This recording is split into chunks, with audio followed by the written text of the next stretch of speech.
पर सच्चिदानंद प्रियालाल की प्राप्ति, नवनिवृत्त निकुंज वृंदावन, प्रेम बपू, सहचरी भाव और निरंतर सेवा में मगन रहना, ये महासुख जो अन्य लोकों की बात क्या, परम पावन धाम वैकुंठ में भी ये सुख नहीं है। जो सुख वृंदावन नवनिवृत्त निकुंज में है।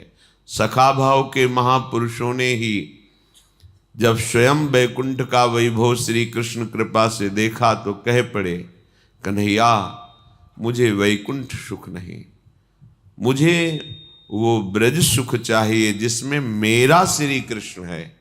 यहाँ तो भगवान बैठा हुआ है, बहुत दिव्य पार्षद मुझे आगे ही नहीं जाने दे रहे, और मेरा कन्हैया मेरे साथ खेलता है, वो मुझे सुख चाहिए, ये सुख नहीं चाहिए। जहाँ सखा भाव में ही वैकुंठ सुख लघु हो गया, वहाँ ये महाप्रेम रस, महामाधुर्य रस, वृंदावन नित्य विहार, ये तो बहुत ही दुर्लभ है। हमें श्री जी की कृपा प्राप्त हुई है। अब हम इस कृपा में डूबे। जो हमें प्राप्त हुआ है बहुत बड़ी बात है। राधा नाम, राधा धाम और राधा चरण उपासना ऐसी करुणामयी स्वामिनी है कि एक दो अपराध क्या अनंत अपराध बन जाएं, पर उस उपासक के हृदय में ये बात है कि मेरी लाडली जो, तो सच्ची मानिए उसकी किंचन मात्र दुर्गति नहीं होगी। प्रभु अधीन है हमारी श्री जी के, जाके अधीन सदाई सामरो, या ब्रज को शिर ताज हमारे माई श्यामा जू को राज। बस आवश्यकता है इस बात की कि हमारी एक एक वृत्ति श्री जी में लग जाए, वो भी उन्हीं की कृपा से लगेगी। पर आपको जो उपासना मिली है, जो नाम मिला है, इसमें हमारे प्रयास की जरूरत है। हम प्रयास पूर्वक जितनी हम में ऊर्जा शक्ति है, सुख मिले ना मिले, हमें उपासना मार्ग में आगे बढ़ना है। खूब नाम जप करना है, नाम कीर्तन करना है, वाणी गायन करना है, वाणी श्रवण करना है, और जितने भी सांसारिक व्यवहारिक परमार्थिक कार्य हैं वो सब प्रियालाल के चरणों में समर्पित करना है। इससे एक दिव्य भाव आएगा आपके हृदय में। ये भाव कहने सुनने का नहीं, ये हृदय में होता है। प्रियालाल मेरे, मैं प्रियालाल का, कोई मेरा नहीं, मैं किसी का नहीं, ये अंतर की स्थिति में आता है। ये जब स्वयं आने लगे तो जान लेना कि अब हमारा प्रियालाल के पास जाना निश्चित हो चुका है। जब तक हमारा कुछ बकाया रहता है तो उसका हिसाब करने आना पड़ता है, लेना या देना, कर्म परिणाम भोगना, या जो हमने शुभ कर्म किए हैं, किसी को दान दिया है, किसी को स्वीकृत किया है, तो वो लेना, लेना न देना, तब प्रियालाल में मगन रहना। इसलिए हम सारे कर्म प्रियालाल को समर्पित करते हैं, चाहे व्यवहारिक हो चाहे परमार्थिक, तो वो हमारे प्रियालाल के चरणों में समर्पित हुए तो उसका परिणाम हमें प्रियालाल मिलेंगे। अगर हम शुभ और अशुभ कर्मों को अपना मानेंगे, कर्ता भाव रखेंगे, तो हमें भोगने आना पड़ेगा, शुभ कर्म भोगने और अशुभ कर्म भोगने। इसीलिए उपासना में सबसे महामहिम भाव प्रकट होता है उपासक के हृदय में कि मेरा कोई नहीं, कोई नहीं मतलब शरीर भी मेरा नहीं, कर्म भी मेरा नहीं, सामग्री भी मेरी नहीं, पूरे जगत में कोई मेरा नहीं, केवल प्रियालाल। ये आता है जैसे मीरा जी के हृदय में आया, मेरे तो गिरधर गोपाल दूसरो न कोई, न ये शरीर मेरा है, न संबंधी मेरे हैं, न ऐश्वर्य मेरा है, न भोग मेरा है। बिल्कुल। अब देखो जीवन मुक्त हो गया ना। जब कुछ मेरा ही नहीं तो फिर किसके लिए आएगा? जो मेरा है वो प्रभु है, तो प्रभु में लीन हो गया। ये स्थिति हृदय में धारण करनी है। व्यवहार में रहते हुए भी, गृहस्थ में रहते हुए भी अंतर से भाव रखना है, ये सब प्रभु का है, उन्हीं का है। तुमने प्रकट थोड़ी किया, तुम कुछ बना थोड़ी सकते हो। प्रभु के बनाए में ही तुम कुछ बिगाड़ कर रहे हो, उसी में खेल रहे हो। है तो सब कुछ प्रभु का बनाया हुआ। तुम्हारी बुद्धि भी प्रभु की बनाई हुई, तुम्हारा मन भी प्रभु का बनाया हुआ है, तुम्हारा तन भी प्रभु का बनाया हुआ है। पर जब तुम अहंकार कर लेते हो तो दिशा गलत हो जाती है। इसीलिए तुमसे अधर्माचरण पापाचरण बनते हैं और फिर उनका दंड तुम्हें भोगना पड़ता है। उपासक, मैं हूं एकमात्र उनकी ही, वे ही एकमात्र मेरे, रहा न मेरे मन कोई, जो मुझको अपनी कह टेरे। इसी भांति उठ गया सभी पर से, अब मेरा भी अधिकार, जब से हुई समर्पित, जब से की प्रीतम ने अंगीकार। देह कहीं भी रहे, इसे दे कोई चाहे मन का प्यार, अथवा इसे सताए कोई, देता रहे सदा दुत्कार। कोई कैसे भी माने, बरते इसको इच्छा अनुसार।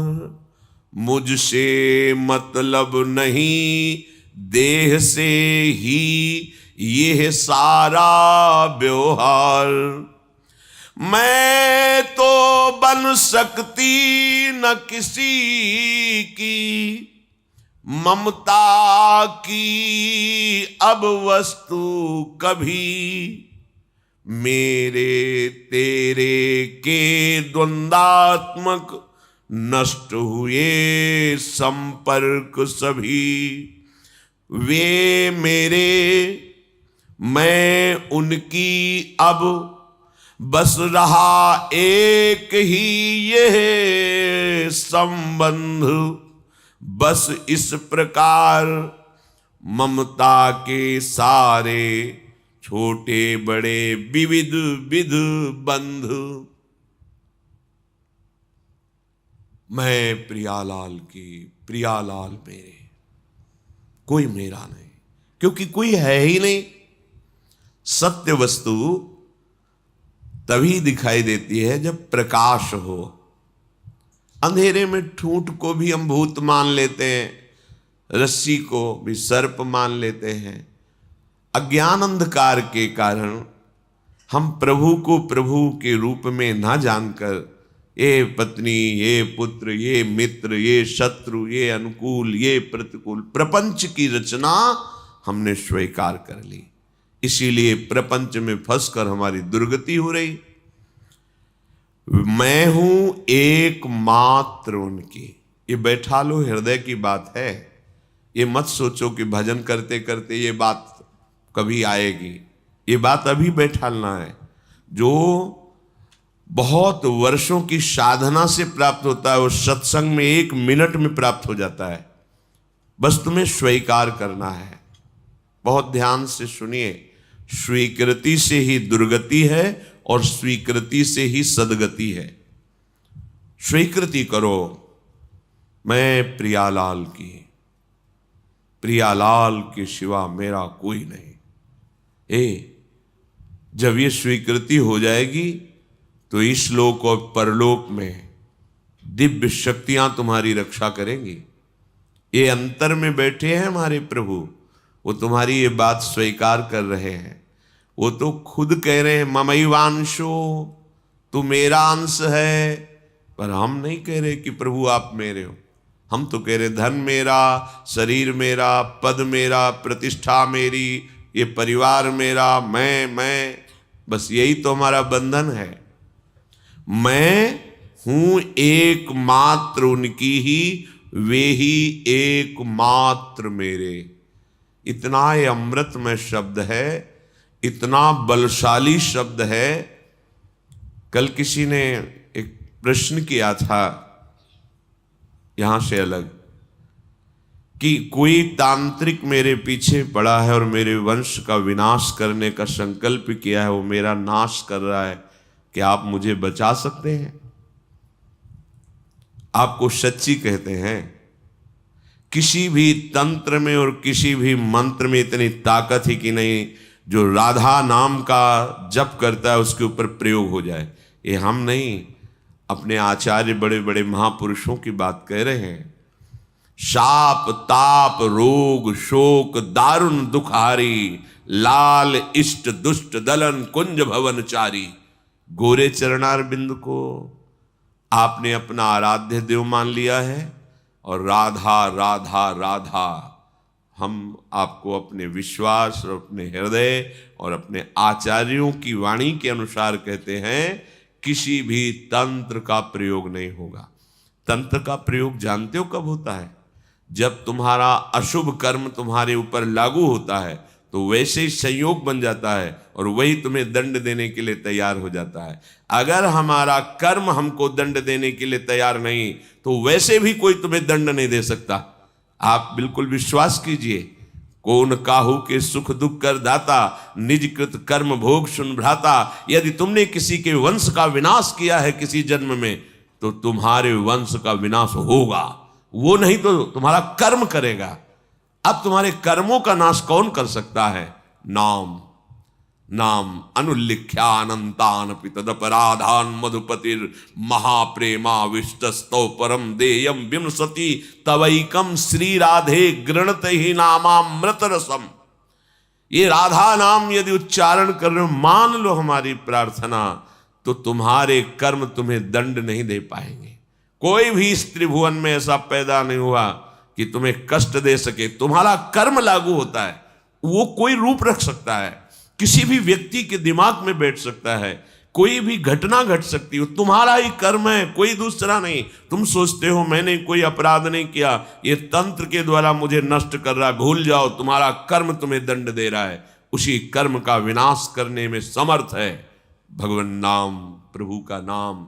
और प्रभु भी जिस नाम को जपते हैं वो राधा राधा राधा। नाम संकीर्तनम यस्य सर्व पाप प्रणाशनम।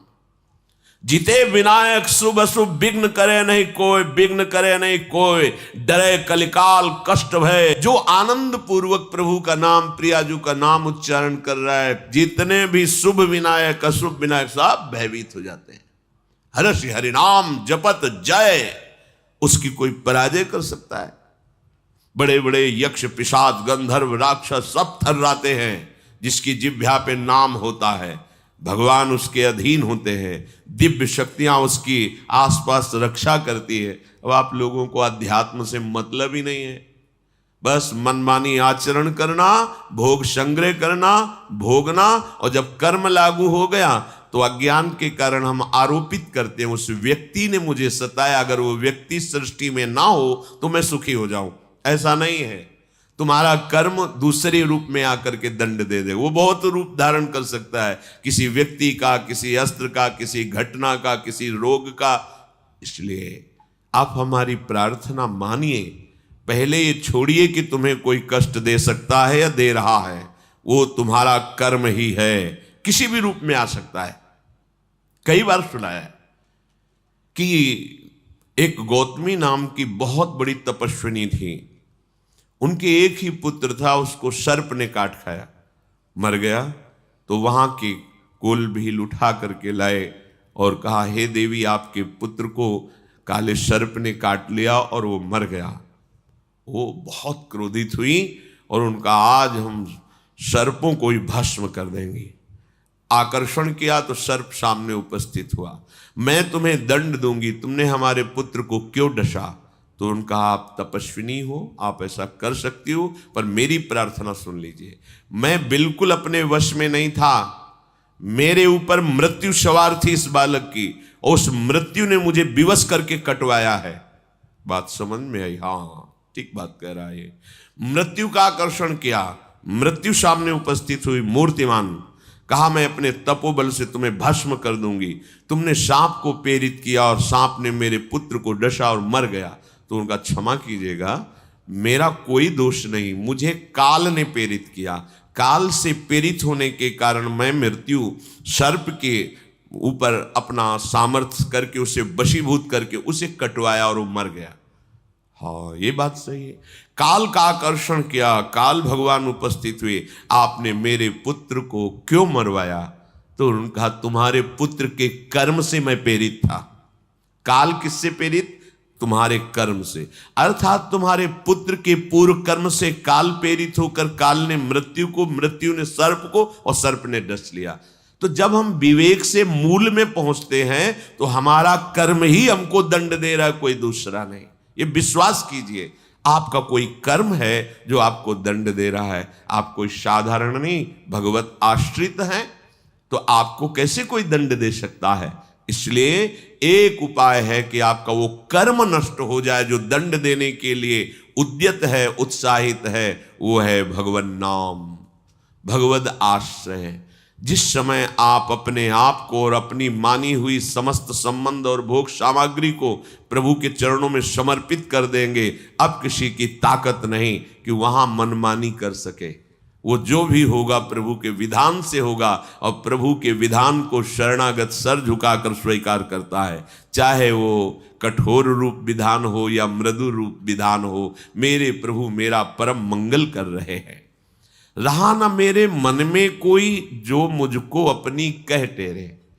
बाहर से सब अपना अपना कह रहे हैं कि तू मेरा, लेकिन मेरे मन में तो केवल अपनापन श्री जी के लिए। ध्यान देने की बात, मेरे मन में कोई ऐसा नहीं है कि जिसे मैं अपना कह सकूं, वो केवल श्यामा श्याम है। मेरा सभी से अपनापन उठकर श्री जी के चरणों में समर्पित, यही तो उपासना का लक्ष्य है। जननी जनक बंधु सुत दारा, तन धन धाम सुहृद परिवारा, सबकी ममता ताग बटोरी, मम पद मन ही बांध बर डोरी। आहा, उपासना का रंग चढ़ा और हृदय में आ गया कि इसी भांति उठ गया सभी पर से अब मेरा अधिकार। जब से हुई समर्पित, जब से किया प्रीतम ने अंगीकार, अब मेरा कुछ नहीं, कोई अपना नहीं। तो क्या वो जंगलों में घूमता है? नहीं, सब प्रभु का मान करके वैसे ही सेवा में रहता है जैसे एक अज्ञानी जीव रहता है। वैसे उन्हीं के बीच में रहकर खूब परिवार की सेवा, खूब धन कमाना धर्म पूर्वक, और सारे के व्यवहार वैसे ही करना। बस समझना है मेरा कुछ नहीं, प्रभु का है। प्रभु के भवनाथ सकल संपदा तुम्हारी, मैं सेवक समेत सुत नारी। बहुत सुंदर उपासना। देह कहीं भी रहे, वृंदावन में रहे, दूर देश में रहे, अब ये प्रभु के विधान में है। जहां राखो ता रहो मान सुख राशि है। स्वर्ग नरक अपवर्ग आस नहीं त्रास है। चाहे स्वर्ग में रखो, नरक में रखो, अपवर्ग में रखो, वो आपका विषय है। मैं तो अपने आप को आपके चरणों में समर्पित कर दिया। देह कहीं भी रहे, इसे दे कोई चाहे मन का प्यार। कोई बहुत इसे प्यार कर रहा है, प्रणाम कर रहा है, नमस्कार कर रहा है, आप जानो, या अथवा इसे सताए कोई, देता रहे सदा दुत्कार, कोई निंदा करे, गाली दे, अपमान करे, आप जानो। अब इस देह के प्रपंच में मुझे नहीं फंसना, ये देह आपको समर्पित है। ये दिव्य उपासना का भाव। कोई कैसे भी माने बरते इसको इच्छा अनुसार, मुझसे मतलब नहीं, देह से ही ये सारा है व्यवहार। जैसे हम अपना मकान किसी के नाम कर दें, अब वो उसमें क्या व्यवहार करता है, कैसा रंग पुतवाता है, सोहनी लगाता है कि नहीं, वो क्या करता है वो जाने, मेरे को कोई परवाह नहीं, मैंने तो बेच दिया, दे दिया। ऐसे ही जैसे रूप लाल हित हाथ बिकानी, अब तो श्यामाजू की चरण दासता के लिए मैं बिक गया, उनका हो गया। मेरा तन, मेरा मन, मेरा प्राण श्री जी का। अब जैसा चाहे बिल से, अब कोई शिकवा नहीं, कोई शिकायत नहीं। फिर अगर शिकवा शिकायत है तो दिया क्या? अरे शरीर आपने अपना मान रखा है, मन आपने अपना मान रखा है, क्रियाएं अपनी मान रखी, भोग संपत्ति तो शरणागत काहे से हुए। तनुवांग मनोभिर्मलई सोहम तवाश्रिता, शरीर मन वाणी सब अपने प्रभु को समर्पित। अब जो हो आप जानो, आप हमारे तो सिर्फ आप हो, न कोई कर्म हमारा है, न कोई व्यक्ति हमारा है, न कोई वस्तु हमारी है। अजात पक्ष एवं मातरम खगा, कितना आनंद का विषय पर हम समझ नहीं पा रहे, हम समझ नहीं पा रहे। भगवत प्राप्ति इसी से होती है, क्रियाओं से नहीं, इसी से। अपने आप को समर्पित कर दिया, अब जो भी हो रहा है मेरे नाथ करवा रहे। तो पापाचरण भी होगा नहीं। जहां सूर्य होता है अंधकार नहीं होता, जहां राम तहां काम नहीं, जहां काम नहीं राम। ऐसे उपासक के हृदय में कामना ही नहीं रहती, और कामना ही पाप का मूल है। फिर पाप कैसे हो सकता है? प्रभु के चरणारविंद में समर्पित होते ही अंतःकरण दिव्य हो जाता है, प्राकृतिक नहीं रहता। वो दिव्य आनंद का भोग करता है, तो पार्थिव भोगों की कामना कौन करे। मैं तो बन सकती न किसी की अब ममता की वस्तु कभी, ना कोई मेरी ममता को चुरा सकता है, और ना मैं किसी की ममता स्वीकार कर सकती हूं। जो उपासक को कोई प्यार करता है, ममता करता है, भाव रखता है, वो पोस्टमैन का काम करता है। उसकी ममता उठाकर युगल चरणारविंद में रख दी, और युगल चरणारविंद की ममता को दृढ़ करने के लिए उनकी बात बता दी। श्री जी और वो जन, और वो जन और श्री जी, आप तो बस सेवक।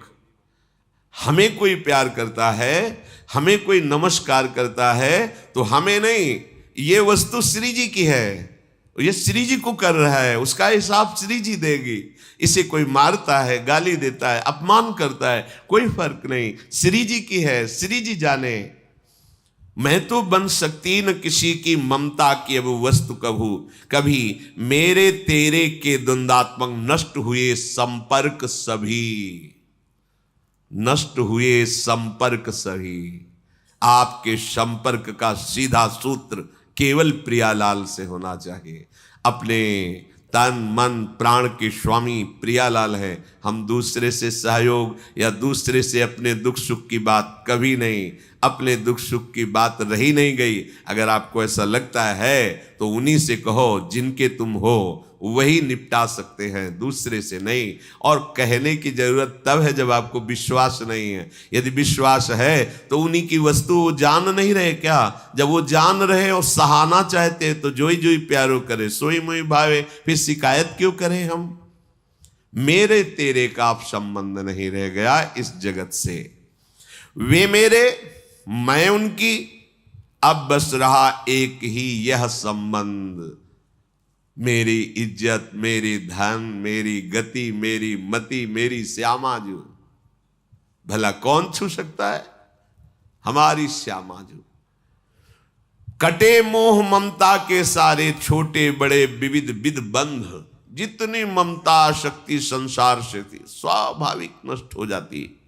कटे मोह ममता के सारे, जितनी मोह ममता हम समेटना चाहते हैं हमसे नहीं समेट सकती। प्रभु के नाम कर दो, ये बड़े बलवान हैं, काम क्रोध लोभ मोह मद मत्सर, पर जिनके बल से ये बलवान हैं वो जब दृष्टि से देख लेंगे तो ये सब मिट जाएंगे, हट जाएंगे, शांत हो जाएंगे, निहाल हो जाओगे। भगवत प्राप्ति का सीधा सरल सहज उपाय, अपने आप को जैसे भी हो, अपिचे सुदुराचारो, जो भी तुमसे गलतियां हो गई अब चिंता न करो, प्रभु के आश्रय में हो जाओ। वो मंगल भवन ऐसा मंगल विधान करेंगे कि आपकी जय हो जाएगी, आप परम सुखी हो जाएंगे। चलते हैं महाभागवत पांडवों के पावन चरित्र का, जो समस्त मल पाप का नाश करके श्री कृष्ण चरणारविंद की प्रीति प्रदान करता है। प्रसंग चल रहा है भगवान के प्रिय सखा अर्जुन, भगवान व्यासदेव जी द्वारा प्राप्त प्रतिस्मृति विद्या के प्रभाव से युक्त होकर कैलाशपति भगवान महादेव जी की आराधना करके पाशुपतास्त्र प्राप्त किया, जो अत्यंत दुर्लभ है। महादेव जी के शरीर का स्पर्श हुआ बाहु युद्ध में, महादेव जी की कृपा प्राप्त हुई। जब महादेव जी की कृपा प्राप्त हुई तो फिर वरुण देवता, कुबेर देवता, भगवान यम और साक्षात देवराज इंद्र, ये सब समीप प्रकट हो गए और कहा जो श्री कृष्ण का शरणागत है, जिसे श्री कृष्ण अपना प्रिय मानते हैं, उसके लिए अब मेरे को कोई अदेय नहीं। तुम्हें महादेव का पाशुपतास्त्र मिल गया है। तो वरुण देव ने कहा ये मेरे पास हैं, त्रिभुवन में कोई ऐसा नहीं जो मेरे पास में बंधने के बाद सुरक्षित या जीवित रह सके। उनका मंत्र की पद्धति सिखाई, कैसे प्रयोग करना है, कैसे धारण करना है, कैसे उपसंहार करना है।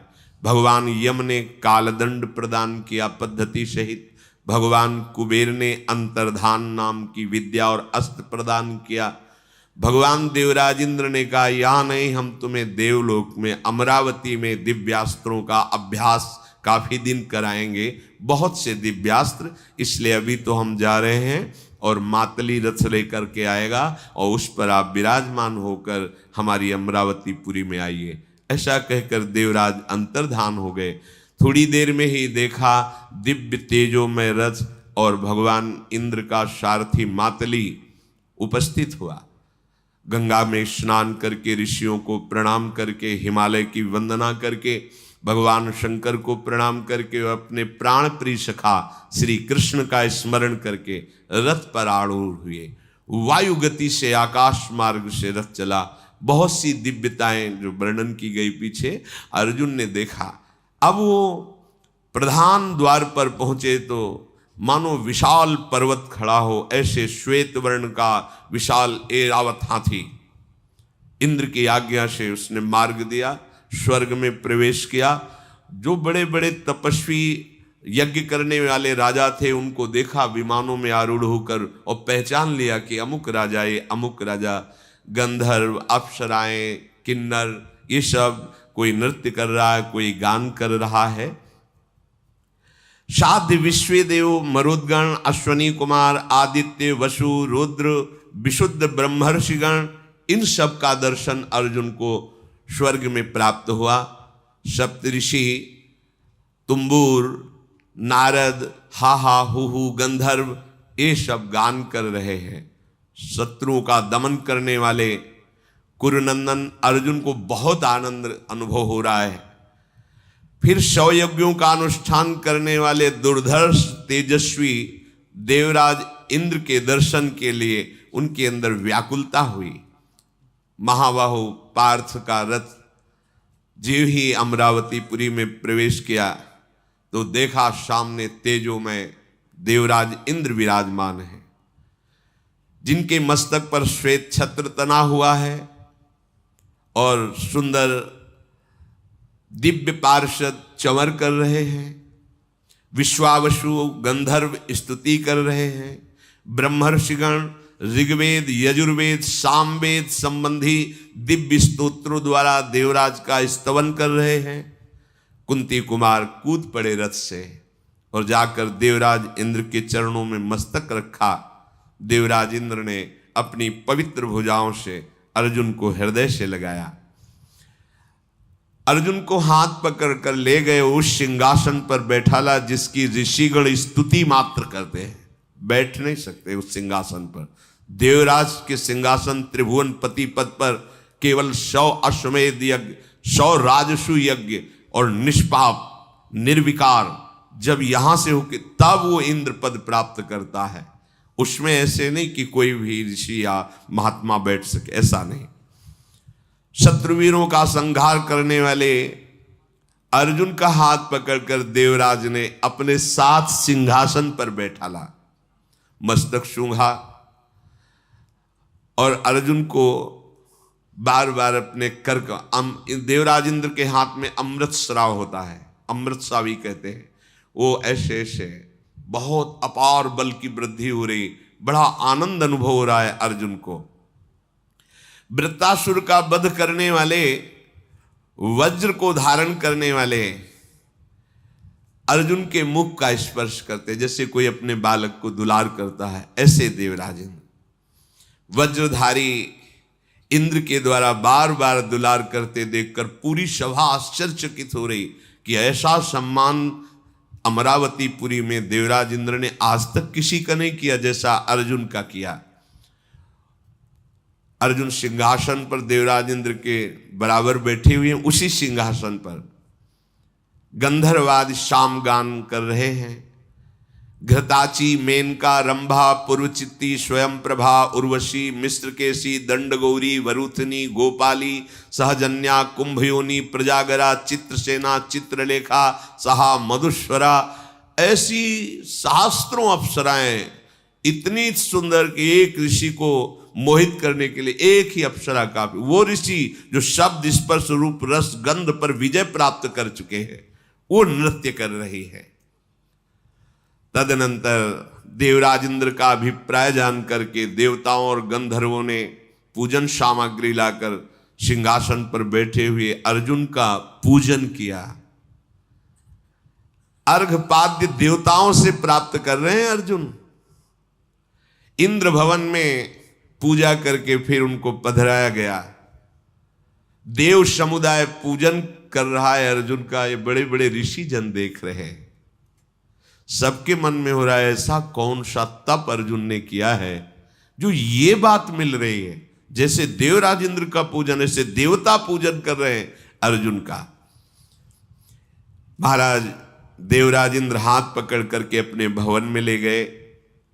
रात विश्राम हुई।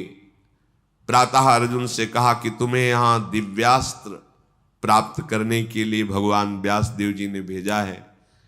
जिसके प्रिय मित्र श्री कृष्ण, उसके लिए कुछ दुर्लभ नहीं।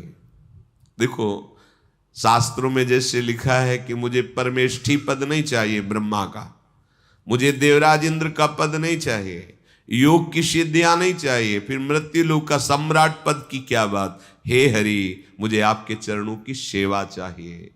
जो प्रभु श्री कृष्ण का भक्त है वो इतना महान है कि ब्रह्मा जी भी नमस्कार करते हैं। देवराज इंद्र पद क्या है तो मायाकृत ही ना, समय के अनुसार ही है, इसके बाद बदल जाएंगे देवराज। देवराज एक पद भी है, किसी व्यक्ति का नाम नहीं है। परमेष्ठी जैसे एक पद है, जैसे प्रधानमंत्री पद है, ऐसे ही इंद्र पद है, बहुत से बदलते रहते हैं।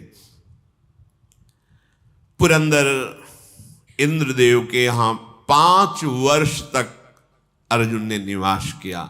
बहुत से दिव्यास्त्रों की उनको शिक्षा दी गई। कुंती नंदन देवताओं के साथ वो वाद्य कला सीखी, वो गान, वो नृत्य जो मृत्युलोक में है ही नहीं। पुरंदर ने अर्थात इंद्र जी ने अर्जुन को कहा, ये तुम्हारे लिए बहुत आवश्यक है, तुम यहां आए हो तो दिव्य कोई भी गुण नहीं बचना चाहिए, सब सीख लो। चित्रसेन नाम के गंधर्व को नियुक्त किया कि अर्जुन को समस्त गान विद्या, नृत्य विद्या और वाद्य विद्या में पारंगत कर दिया जाए। अर्जुन ऐसे सुख में रहते हुए भी जब दुशासन का वो रूप सामने आता है कि द्रौपदी रो रही और सभा में उसके वस्त्र खींचे तो जल जाते हैं। जब कर्ण के वो वचन याद आते हैं कि बैठा लो इसको निर्वस्त्र करके दुर्योधन की जंघा पे, तो स्वर्ग में भी उनको अशांति प्रकट हो जाती है कि कितनी जल्दी जाऊं और इन दुष्टों का विनाश करो। नित्य शिक्षा ग्रहण करके फिर संध्या काल में सिंहासन पर बैठ करके नृत्य गान वाद्य आदि जो गंधर्वगण करते हैं वो देखते थे अर्जुन। एक दिन अर्जुन सभा में बैठे हुए थे तो देखा कि उर्वशी बार बार अर्जुन की तरफ देख रही है। अर्जुन की भी दृष्टि नख से सिक तक उर्वशी पर जाती है। बार बार उर्वशी, देवराज इंद्र पार्श्व में ही बैठे थे, देखा अर्जुन की दृष्टि और उर्वशी की दृष्टि, बड़े प्रसन्न हुए। चित्रसेन गंधर्व को बुलाया और कहा, गंधर्वराज जाओ और उर्वशी को आदेश करो कि वो अर्जुन की सेवा में उपस्थित हो। मैंने देखा कि अर्जुन का चित्त भी लुभायमान हो रहा है और उर्वशी की भी दृष्टि अर्जुन पर है, इसलिए जाओ, उसको मेरा आदेश है वो अर्जुन की सेवा में उपस्थित हो। तथास्तु, ऐसा कहकर चित्रसेन उर्वशी के पास गए। उर्वशी ने प्रणाम किया चित्रसेन को, कैसे आगमन हुआ, तो उन्होंने कहा कि पाकशासन भगवान देवराज इंद्र का आदेश है आप अर्जुन की सेवा में उपस्थित हों। उर्वशी बहुत आनंदित हुई क्योंकि वो अर्जुन के दर्शन से ही लुभायमान हो गई थी। कैसे हैं अर्जुन? जिस उर्वशी को देखकर बड़े बड़े महात्मा भी लुभायमान हो जाते हैं, वो उर्वशी अर्जुन को देखकर लुभायमान हो रही। ये भगवान नारायण से प्रकट की गई है। भगवान नारायण ने अपनी जंघा में से चित्र बनाया तो उससे उर्वशी प्रकट हो गई जब कामदेव विजय के लिए गए थे। स्वर्ग के एकमात्र सम्राट का कृपा प्रसाद मैं अभिनंदन करती हूं। मैं तो चाहती ही थी कि अर्जुन के समीप मुझे जाने का आदेश मिले, बिना आदेश के नहीं। मैं श्री शील स्वभाव मनोहर उत्तम व्रत इंद्रियों को संयम में रखने वाले और यहां देवताओं में सम्मान प्राप्त करने वाले अर्जुन की सेवा में जरूर जाऊंगी। वीरवर अर्जुन को मैं अच्छी तरह जानती हूं, उर्वशी ने कहा। अर्जुन को मैं ऐसा सुख प्रदान करूंगी कि उनको लगेगा कि स्वर्ग में जाने का सुख क्या है। बड़े भाव में भर करके बहुत आनंदित होकर के चित्रसेन को वापस किया। अब वो तो दिव्य देवी है, वो जहां से चलती हैं वहां बादल पर्दा करते हैं। कोई जिसको देखने का आदेश वही देख सकता है। स्वर्ग में भी सब ऐसे नहीं कि उर्वशी को देख सके। और उनके मुख से ऐसी सौरभ प्रकट होती, सुगंध प्रकट होती है कि योजनों वातावरण सुगंधित और उन्मादकारी हो जाता है। मैं महेंद्र की आज्ञा से अर्जुन के सद्गुणों का चिंतन करके उनको सुख प्रदान करूंगी, ऐसी भावना से गए। संध्या का समय, चंद्रोदय धीरे धीरे प्रकट हो रहा है, चांदनी छिटक रही है। अब उर्वशी के स्वरूप का क्या वर्णन हो, तो दिव्य अप्सरा है, स्वर्ग की शोभा है। मानो काम को चुनौती देती हुई, सुंदरता का विस्तार करती हुई प्रसन्न मुद्रा में वो अर्जुन के महल में पहुंच गई देव मार्ग से। अत्यंत बहुत सुंदर ओढ़नी ओढ़े हुए हैं, बड़ा श्रृंगार वर्णन है उर्वशी जी का।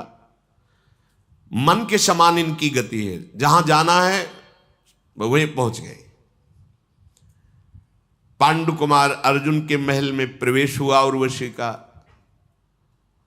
द्वारपाल से सूचना दी कि अर्जुन को सूचना दो कि अप्सराओं में श्रेष्ठ उर्वशी देवराज इंद्र की आज्ञा से आपकी सेवा में उपस्थित हुई है। यह हमें बताना चाहते हैं कि भगवान श्री कृष्ण का भक्त कितना हृदय से बलवान होता है। मतलब यहां जो बात है वो बहुत बड़ी बात है। अर्जुन तुरंत निकले, जो ही देखा उर्वशी को तो नेत्रों से पहले प्रणाम किया, फिर समीप जाकर के जैसे पंचांग गुरुजनों को प्रणाम करते से घुटने टेक कर उनके चरणों जल गई उर्वशी। ये क्या है? क्योंकि वो दूसरे भाव से आई हुई थी। अर्जुन बोले, हे देवी, तुम्हारा हमारे हृदय में जो स्थान है वो तुम्हें कैसे बताऊं? मैं तुम्हारे चरणों में बार बार मस्तक रखकर प्रणाम करता हूं, आज्ञा कीजिए, मैं तुम्हारा एक सेवक हूं, मैं क्या सेवा उपस्थित करूं? अर्जुन के बात सुनकर उसका हृदय बहुत संतप्त हुआ और अपने हृदय को संभालते हुए कहा, मैं स्वयं अपनी इच्छा से नहीं आई हूं, गंधर्वराज चित्रसेन ने देवराज इंद्र की आज्ञा से मुझे भेजा है और वो तुम्हारी सेवा की आज्ञा की है, इसलिए मैं आई हूं। अर्जुन, तुमने जैसे शब्द निकाले वापस करो, ऐसे शब्द मत बोल देना, क्योंकि उस भाव में चरणों में प्रणाम करना, हाथ जोड़ के खड़े होना, ये सब नहीं होता। मैं एक उद्देश्य लेके आई हूं तुम्हें सुख प्रदान करने के लिए। विशाल नेत्रों वाले इंद्र कुमार, मैं एक अप्सरा हूं, मेरा उसी भाव से तुम स्वागत करो। ये देवी कहना, प्रणाम करना, ये सब नहीं।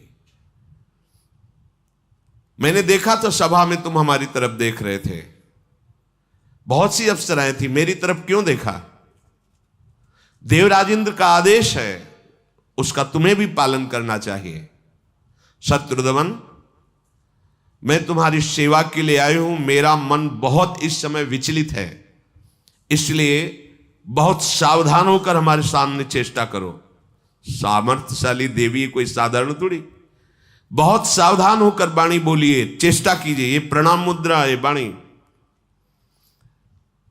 स्वर्गलोक की दिव्य सुंदरी उर्वशी की बात सुनकर अर्जुन ने कान में उंगली डाली।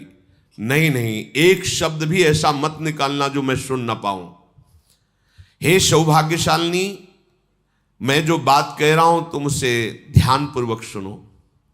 जैसे गुरु पत्नी सदैव पूज्या होती है, ऐसे ही आप हमारे सामने पूज्य हो।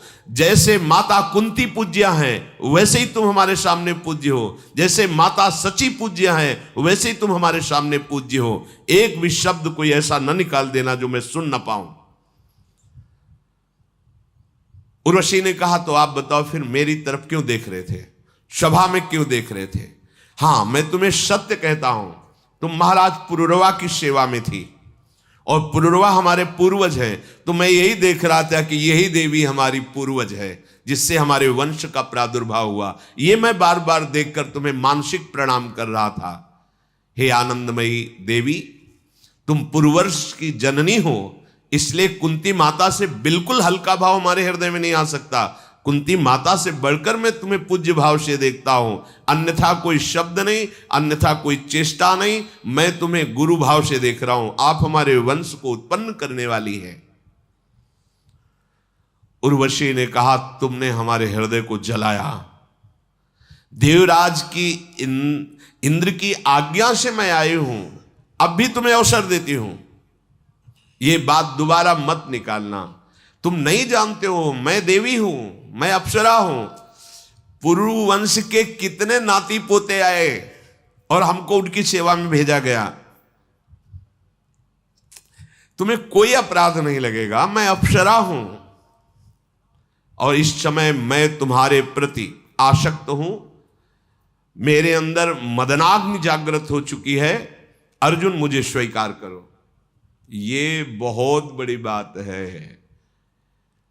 देवराज इंद्र ने आदेश किया है, स्वर्ग की जैसी रमणीयता में उर्वशी जी स्वयं प्रेरणा कर रही और अर्जुन जी अपनी निष्ठा में। ये बात तो बड़े बड़ों के होश उड़ा देने वाली। विश्वामित्र जी तपस्या में मगन है, उर्वशी जी नहीं, मेनका जी ने होश उड़ा दिए, तपस्या से वृत्ति उनकी हटा दी।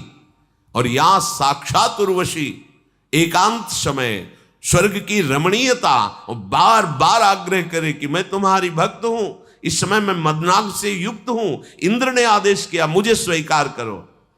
अर्जुन ने कहा, अनिंदिते, मैं सत्य वचन कह रहा हूं। दिशा और विदिशा की अधिष्ठात्री देवियां मेरे इस वचन का अनुमोदन करें। माता कुंती, माद्री और सची और आप, इतना भी अंतर मेरे हृदय में नहीं है। तुम पुरवंश की जननी हो, परम गुरु स्वरूपा हो। इसके अलावा मैं एक भी शब्द नहीं बोलूंगा और कोई शब्द सुनना नहीं चाहूंगा। आप कृपा करके जैसे आई हूं वैसे ही वापस हो जाइए।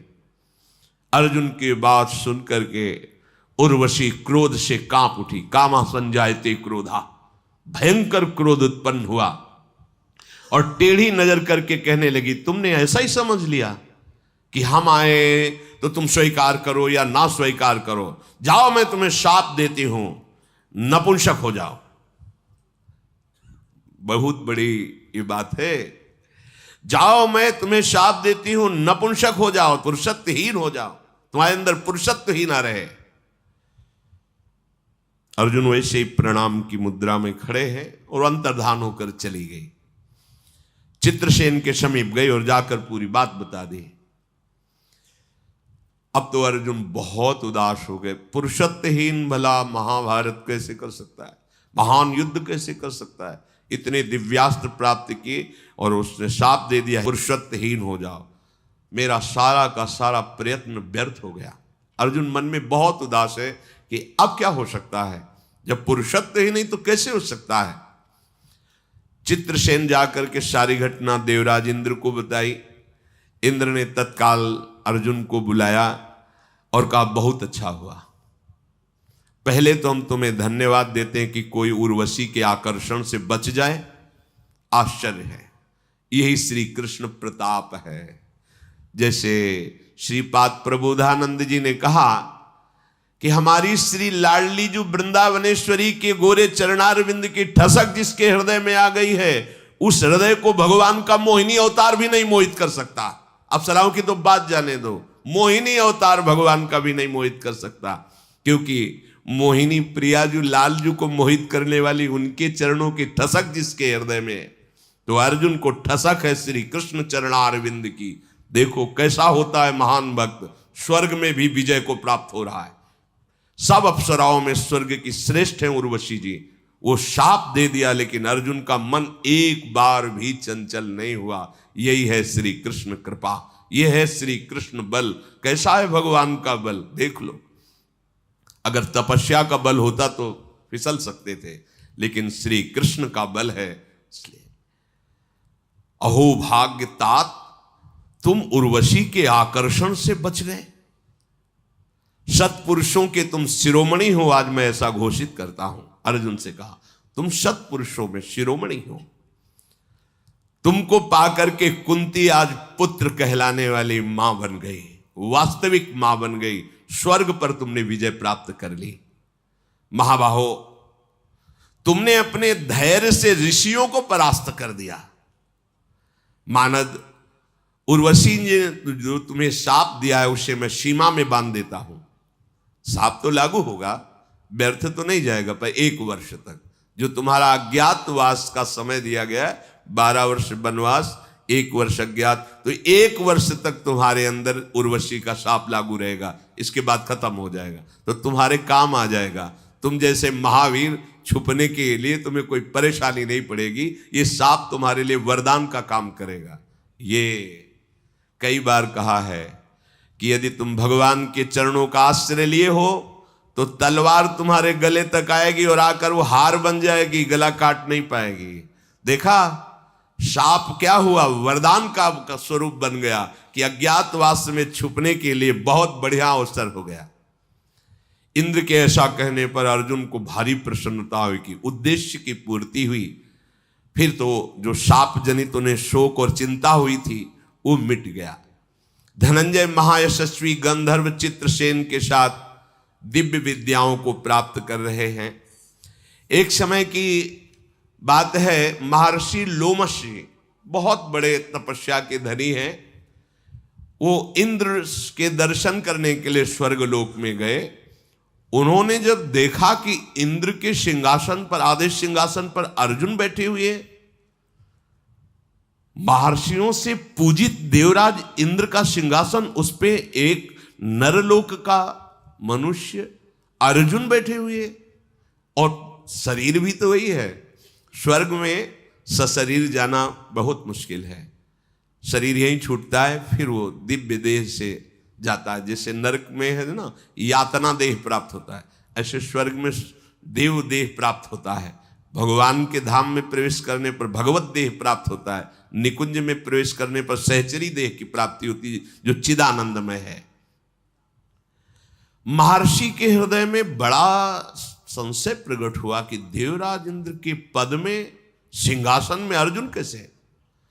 लोमस जी ने कहा कि महाराज पाकशासन इंद्र, मैं आपसे प्रश्न करता हूं कि इनका क्षत्रिय कुल में जन्म हुआ है और सब ब्रह्म ऋषि आपके नीचे आज सिंहासनों पर बैठते हैं, और ये क्षत्रिय राजकुमार हैं सिंहासन पर बैठे हैं। क्या तप है इनका इस कोटि का कि आप अपने आधे सिंहासन पर विराजमान किए हैं? क्या पुण्य कर्म है इनका?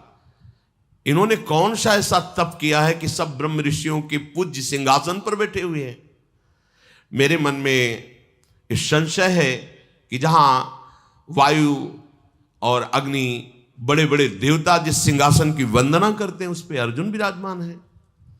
लोमश मुनि के प्रश्न को वृत्तहंता सचिपति देवराज इंद्र ने हंसते हुए कहा, ब्रह्मर्षि, आपके मन में जो प्रश्न उठा है उसका समाधान यह है कि आप जिनको देख रहे हैं ये भगवान श्री कृष्ण के नित्य सखा हैं। यही नर नारायण रूप में अवतरित हुए। और आपको पता है नर नारायण ने जो तपस्या की आज तक कोई ब्रह्म ऋषि ऐसी तपस्या नहीं की। ये केवल मरण धर्मा मनुष्य ही नहीं है, ये प्रभु श्री कृष्ण के मित्र हैं। ये बात द्वारिकाधीश के सिंहासन की चरण रखने की चौकी जिसमें सिंहासन की नीचे, उसे ब्रह्मा और शंकर भी वंदना करते हैं। और भगवान सुदामा जी को अपने हाथ से उस सिंहासन पर बैठाल कर और उस चरण रखने की चौकी में थाल रख करके चरणोदक उतारते हैं। जिस रुक्मिणी के पलंग पर भगवान विराजमान होते हैं, केवल भगवान, और उसकी परिक्रमा करते हैं ब्रह्मा शंकर सनकादि प्रणाम करते हैं, उस पर श्री सुदामा जी को शयन करा। अत्यंत करुणा वरुणालय भगवान की मित्रता स्वीकार करने का ये फल। ये तो देवराज इंद्र का सिंहासन है, वो तो द्वारिकाधीश अखिल कोटि ब्रह्मांड नायक परात्परीश भगवान श्री कृष्ण का है। उस पे सुदामा फटे पुराले कपड़े, पैरों में बेवाई, त्वचा झुर्रियां पड़ गई हैं, खान पान की कोई व्यवस्था नहीं। सब पार्षद देख के आश्चर्यचकित होते हैं। अरे अगर ब्रह्मा भी आते हैं यहां तो समय उनको लगता है, ड्योढ़ी पे खड़े रहते हैं, भगवान समय से मिलते हैं। लेकिन सुदामा जी को दौड़ पड़े, अश्रु प्रवाह करते हुए गले लगे, लेकर के गए अपने आसन पर बैठाला, चरण पखारे भगवान ने। अगर आप श्री कृष्ण को अपना मित्र मान लें, सब समस्याओं का समाधान हो जाए। आप दुनिया को मित्र मान रहे हो, छल कपट युक्त है, स्वार्थ खत्म हुआ तो वही मित्र तुम्हारी हत्या कर देगा, वही मित्र तुम्हें ठग लेगा, वही मित्र तुमसे बात नहीं करेगा। लेकिन हमारे प्यारे प्रभु ऐसे हैं कि सैकड़ों अपराध कर दो और घूम के देखोगे तो वैसे ही बांह फैलाए, वैसे ही खड़े, आजा, मैंने तो छोड़ा नहीं, तू ही तो छोड़ के गया, लौटा मेरे समीप आजा। एक बार भगवान जिसे स्वीकार कर लेते हैं कभी जीवन में नहीं छोड़ते। जन अवगुण प्रभु मान काऊ, दीन बंधु अति मृदुल स्वभाव। अब भी समझ में ना आए, ये मायाकृत है। देखो ये सब लोक की बात सुने तुम्हें लग रहा है कोई स्वर्ग लोक है, कोई है ना, सब ऐसी भगवान है, पर मायाकृत बुद्धि होने के कारण हमें लगता है प्रगट में बलशाली मित्र हो तो हाथ मिलाना अच्छा। लेकिन वो जिनके बल से बलवान है वो भी तो मृत्यु से भयभीत है। जो मृत्यु को भी शासन में लेते हैं, काल भी जिनके शासन में रहता है, वो श्री कृष्ण हर समय तुम्हारे पास हैं। ऐसे श्री कृष्ण को मित्र बनाने में क्या जाता है, कोई शर्त नहीं है, बस केवल उनकी मांग यही, अनन्य चिंतयन्तो माम, केवल मेरे हो जाओ। वो भी तुम्हारे सुख के लिए कह रहे हैं, क्योंकि जिसको स्वीकार करोगे वो दुख ही देगा तुम्हें। केवल एक प्रभु हैं जिनको स्वीकार करने से सुख ही सुख प्राप्त होता है, क्योंकि वो सुख समुद्र हैं। मान जाओ हमारी बात, प्रार्थना मान लो। सबको चाहिए कोई ऐसा प्यार करने वाला जो केवल मेरे को प्यार करे, ऐसा कोई त्रिभुवन में नहीं। अगर कोई तुमसे प्यार करता है तो अपने लिए प्यार करता है, तुम्हारे लिए नहीं। देख लेना, देख लेना, जिस दिन तुम उसके लायक नहीं रहोगे फिर प्यार करके दिखावे कोई तो पता चले। नहीं नहीं, जिस दिन तुम्हारा शरीर उसके योग्य नहीं रहेगा, जिस दिन जिस स्वार्थ की पूर्ति के लिए तुमसे हाथ मिलाया था वो स्वार्थ नहीं रहेगा, उस दिन वो गली में नहीं आएगा जिसमें तुम रहते हो। ये संसार का स्वरूप है। और जिस दिन कोई तुम्हें साथ नहीं देगा उस दिन ये प्यारा मित्र तुम्हारे सामने खड़ा मिलेगा। ये श्री कृष्ण हर समय तुम्हें दिखाई देगा कि वो फिर आप कैसे उन्मत्त हो गए। अस्त्र में ताकत ही नहीं है कि वो तुम्हें छेद सके, जिसके मित्र श्री कृष्ण है। औषधि जो तुम्हें ठीक करती है वो इन्हीं के बल से ठीक करती है। जो कुछ भी हो रहा है सब बलों के बलवताम भगवान श्री कृष्ण है। इनको प्यार करने के लिए क्या तुम्हें चाहिए? ये अगरबत्ती धूप बत्ती तो हमारी भावनाएं हैं, इनको केवल तुम्हारा प्यार चाहिए, हृदय चाहिए। हे कृष्ण मैं आपका, इससे बड़ी कोई भेंट नहीं है, इससे बड़ी कोई पूजा नहीं, इससे बड़ा कोई योग नहीं है। आप मेरे हो, आप मेरे हो, मस्त हो जाओगे। आपको कैसे, बस वही बार बार समझ में नहीं आ रही आपके। अरे यहां का कोई बड़ा अधिकारी हाथ ऐसे मिला दे और अपना फोन नंबर दे दे, आप जानते हो ऐसे भले हड्डी हड्डी हो पर छाती तान के चलोगे। या अमुक पदाधिकारी, अनंत कोटि ब्रह्मांडों का, ईश्वरों का भी ईश्वर श्री कृष्ण। ये जो कृष्ण नाम है ना, ये फोन नंबर है। ये जो मंत्र है ना, डायरेक्ट उनके फोन का नंबर है।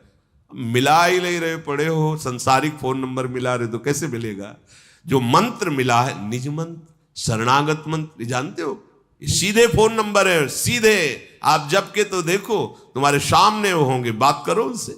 बात करके कपिल भगवान कहते हैं, मेरा अनन्य भक्त मेरा दर्शन ही नहीं, मेरे से संभाषण करता है, मेरे साथ खेलता है।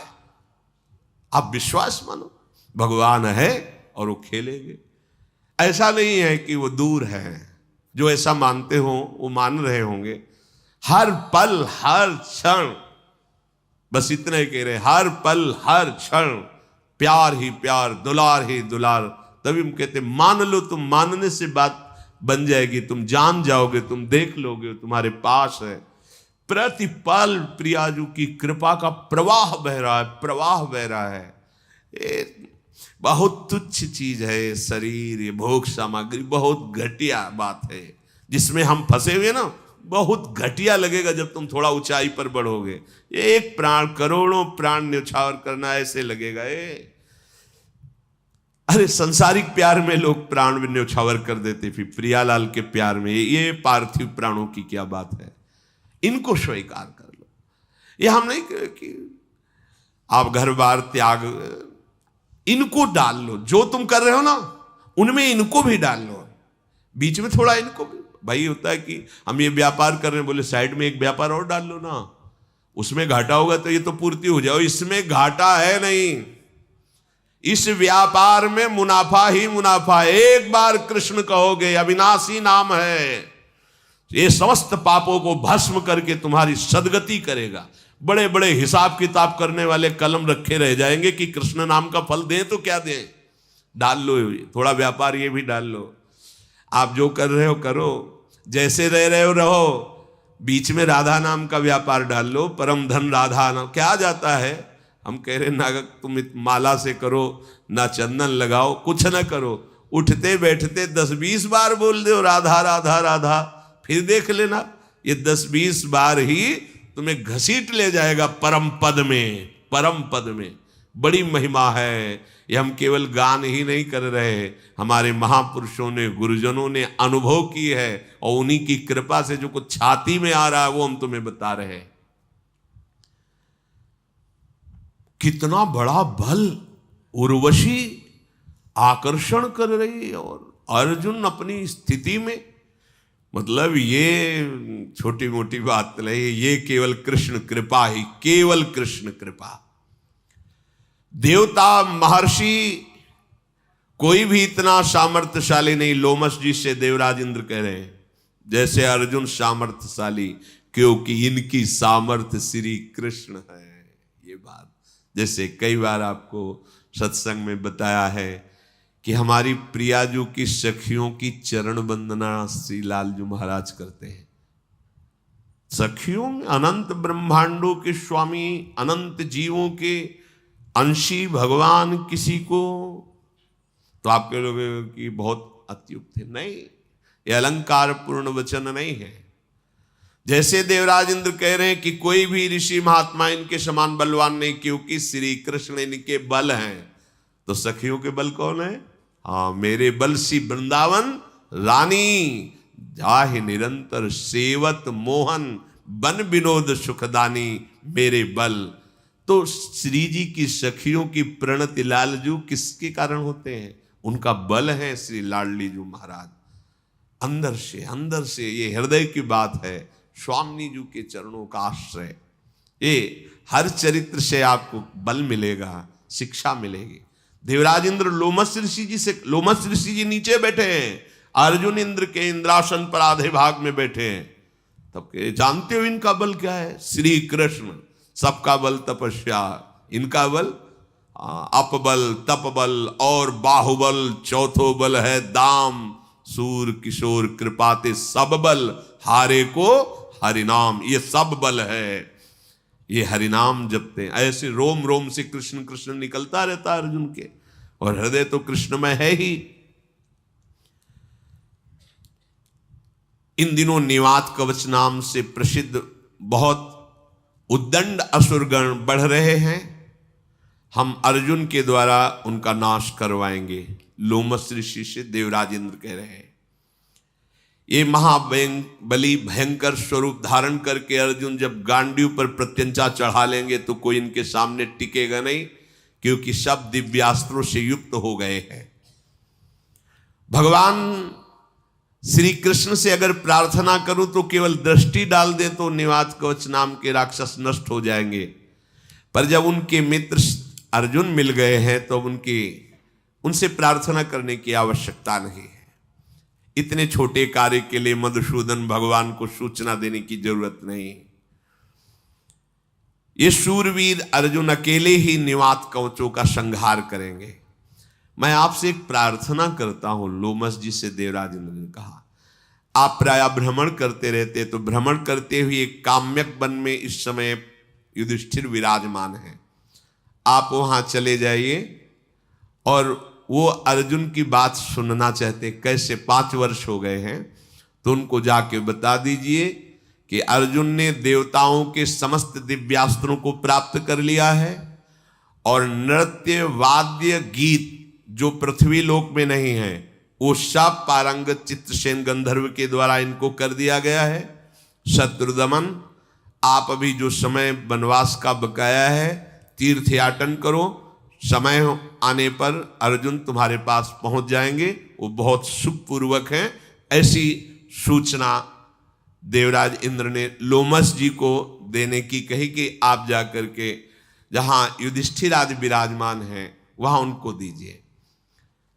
महामुने, और मैं चाहूंगा कि आप मंत्र बल से पांडवों को सुरक्षित रखें, वहां जहां तीर्थ यात्रा करें आप उनके साथ रहें, तीर्थों में तीर्थों का परिचय दें कि अमुक अमुक तीर्थ, और उनकी सुरक्षा करें। जो आज्ञा, ऐसा लोमस जी ने देवराज इंद्र से कहा और शत्रुदमन कुंती कुमार धर्मराज युधिष्ठिर के सूचना देने के लिए वो भूतल लोक पर आए। इधर धृतराष्ट्र जी ने जब ये सुना कि स्वर्ग में विराजमान है अर्जुन भगवान व्यास देव जी से, तो धृतराष्ट्र जी ने संजय को बुलाया। बहुत प्रिय है संजय, बहुत हृदयस्थ है संजय, ये सारथी हैं धृतराष्ट्र के। अर्जुन की सूचना मुझे मिली है, क्या ये बातें सब सत्य हैं? और देखो तो संजय, मेरा ये मूढ़ बुद्धि पुत्र दुर्योधन विषय भोग में है और पांडव संचय कर रहे हैं बल, ये पाप पूर्ण लगता है, मेरे वंश का विनाश ही कर देगा। ये दुर्बुद्धि दुर्योधन एक दिन सारे भूमंडल का सर्वनाश करा देगा। मैंने सुना है कि महात्मा पांडव कभी हंसी में भी झूठ नहीं बोलते। अरे जिनकी ओर से अर्जुन जैसा योद्धा, उन महाराज युधिष्ठिर को सम्राट पद प्राप्त होना क्या देवराज इंद्र पद प्राप्त हो जाएगा। मेरा दुर्भाग्य बढ़ रहा है संजय, ये दुरात्मा मेरा पुत्र मृत्यु के वशीभूत हो गया है। मैं दिन रात जलता रहता हूं, गांडीव धनवा अर्जुन का सामना कौन कर सकता है इस भूमंडल पर। ये कर्ण तो बहुत बोलता है, ये अर्जुन के सामने टिक नहीं सकता, क्योंकि अर्जुन जी दिव्यास्त्र प्राप्त किए और भीष्म जी उनसे लोहा ले सकते हैं, क्योंकि भीष्म को भी गंगा जी ने वही सब प्रदान करवाया जो अर्जुन को प्राप्त है। पर अंदर से भीष्म जी बहुत पांडवों को प्यार करते हैं, इसलिए रहेंगे मेरे पक्ष में, आशीष देंगे पांडवों को। भीष्म जी विजय प्राप्त कर सकते हैं पर असंभव, क्योंकि उनका हृदय पांडवों के प्रति प्यार भरा है। पर्वत शिखर पर गिरने वाला वज्र भले भी चूक कर दे, पर किरीटधारी अर्जुन के गांडीव से चलाए हुए बाण से कोई बच नहीं सकता। मैं बहुत जल रहा हूं, मेरे हृदय में घबराहट हो रही है, मैं क्या करूं संजय, मुझे कोई उपाय बताओ। राजेंद्र, मैंने सुना है कुंती कुमार अर्जुन ने देवाधिदेव महाशंकर को भी युद्ध में संतुष्ट कर दिया है। जटाजूटधारी सर्वदेवेश्वर गंगाधर भगवान शिव ने उनके बल की परीक्षा लेकर के उनको अपना दिव्यास्त्र पाशुपतास्त्र दे दिया है। संसार में अर्जुन को छोड़कर ऐसा कोई नहीं कि लोकेश्वर महादेव का वो अस्त्र धारण कर सके। भरी सभा में द्रौपदी का वस्त्र खींचा गया, उनके हृदय में आज भी वो बात स्थित है। इसलिए मैं निश्चित करता हूं कि पांडवों के साथ तुम्हारा युद्ध निश्चित है महाराज। जिस समय दुर्योधन जांग ठोक कर और खोल करके दिखा रहा था द्रौपदी को, और भीमसेन ने फड़कते हुए प्रतिज्ञा की थी कि यहीं से जांग तोड़ूंगा, वो बात परम सत्य होगी, कोई नहीं बचा सकता। सभी पांडव भगवान श्री कृष्ण की कृपा से सुरक्षित हैं, अभी किसी को कुछ नहीं कष्ट हुआ। मेरा विश्वास है कि आप स्वयं जाइए और पांडवों को विनय पूर्वक अपने पक्ष में कर लीजिए, तो ही बच सकते हो, अन्यथा नहीं। धृतराष्ट्र ने कहा कि संजय, ये कर्ण बहुत कठोर बोलता है, इसने और आग लगा दी, द्रौपदी को गलत गलत बातें बोली। मेरी हिम्मत तो नहीं कि मैं पांडवों के सामने जाकर बात कर सकूं, जितना उनका अपमान हुआ है। मंत्रियों सहित मेरे पुत्र और इनका साथ देने वाले भूमंडल के सब राजा अब तो निश्चित मरेंगे, मुझे ऐसा लग रहा है। धृतराष्ट्र जी बड़ी चिंता में हैं। इधर देवराज इंद्र के आदेश से लोमश जी वहां पहुंचे जहां महाराज युधिष्ठिर विराजमान है, 10,000 ब्रह्म ऋषियों के बीच में। जो ही देखा कि महान तपस्वी लोमश जी आए हुए हैं, सब खड़े हो गए, उनका स्वागत किया। युधिष्ठिर जी ने पूजन करके उनको आसन पर बैठाया और फिर हाथ जोड़कर कहा, प्रभु, यद्यपि आप महापुरुषों का, संतों का आगमन परम कल्याण के लिए ही होता है, पर मैं जानना चाहता हूं क्या विशेष कोई कारण है आपके यहां पधारने का? लोमश जी ने कहा, मुझे देवराज इंद्र ने भेजा है, मैं स्वर्ग में गया हुआ था, क्योंकि मैं संपूर्ण लोकों में अपने तप के प्रभाव से विचर सकता हूं। मैंने जैसी प्रभुता इंद्र की देखी वैसी ही अर्जुन की देखी। तुम्हारे वीर भ्राता सब्यसाची अर्जुन को देखा कि इंद्र के आधे सिंहासन पर बैठे हुए हैं। मुझे बड़ा आश्चर्य हुआ, मेरे मन में प्रश्न भी खड़ा हुआ, पर उस प्रश्न का समाधान मुझे देवराज इंद्र से मिल गया। उन्हीं की आज्ञा से मैं आया हूं और मैं तुम्हें बता रहा हूं कि तुम्हारे भाई ने वो वस्तुएं प्राप्त की है जो इस भूतल पर क्या किसी देवता के पास भी नहीं। क्योंकि किसी भी देवता के पास अपना अस्त्र है, लेकिन अर्जुन के पास पाशुपतास्त्र, कालदंड, अंतर्धान, वरुण पाश, अब देवराज इंद्र के द्वारा सब दिव्यास्त्र। इंद्र के आदेश से वो बहुत जल्दी आपके दर्शन करने आएंगे, आपको बिल्कुल चिंता नहीं करनी। अर्जुन बहुत सुखपूर्वक हैं। भगवान शंकर का दर्शन, भगवान शंकर का आशीष, कुबेर का आशीष, वरुण देव का आशीष, यम का आशीष, देवराज इंद्र का आशीष और उनके दिव्यास्त्र, ये सब अर्जुन जी को प्राप्त हो गए हैं। और इतना ही नहीं, विश्वावसु के पुत्र चित्रसेन से नृत्य, गीत, सामगान, वाद्य कला में अर्जुन ऐसे प्रवीण हो गए कि भूमंडल पर उनके समान कोई न नाचने वाला, न गाने वाला, न बजाने वाला।